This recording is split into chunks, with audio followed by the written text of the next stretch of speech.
తీసుకురావాలి. అది నీ బాధ్యత. లేకపోతే నీ ఉద్యోగం పోతుంది. ఎవరిని అడుగుతావో, ఎవరిని బ్రతిమాలుకుంటావో నాకనవసరం. 24 గంటల్లో నా కొడుకు నా ఇంట్లో ఉండాలి.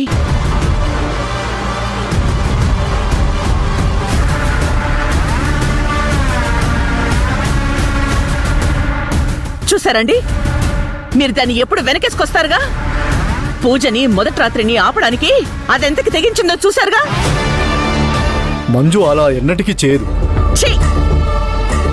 మీకింకా అర్థం కావట్లేదు. ఇంకెంతకాలం దాన్ని వెనకేసుకొస్తారు? మనీ, నీకే అర్థం కావట్లేదు. నువ్వు సత్య గురించి ఆలోచించకుండా మంజు మీద నానా నిందలు వేస్తున్నావు. ఇప్పటి వరకు నేను సత్య ఎలా బయటికి వస్తాడా అని లోపలే బాధపడుతూ ఉన్నాను. ఇప్పుడు నాకు ఆ భయం అవసరం లేదు.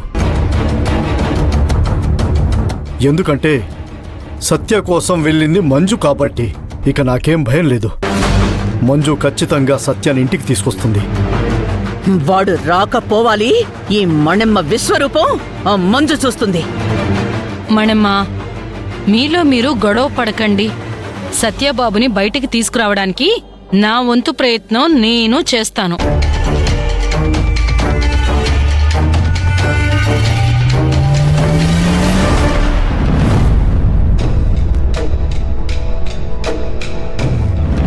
You are under arrest. ఆ బొమ్మల్లో బాంబులు పెట్టి బిజినెస్ చేస్తున్నాడు.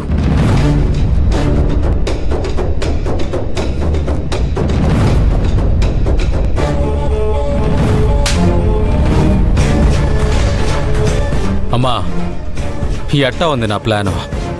బాగుంది. ఓని మీద పగ తీర్చుకునే అవకాశం ఎప్పుడెప్పుడు వస్తుందా అని ఎదురు చూశాను. ఇప్పుడే కరెక్ట్గా దొరికాడు.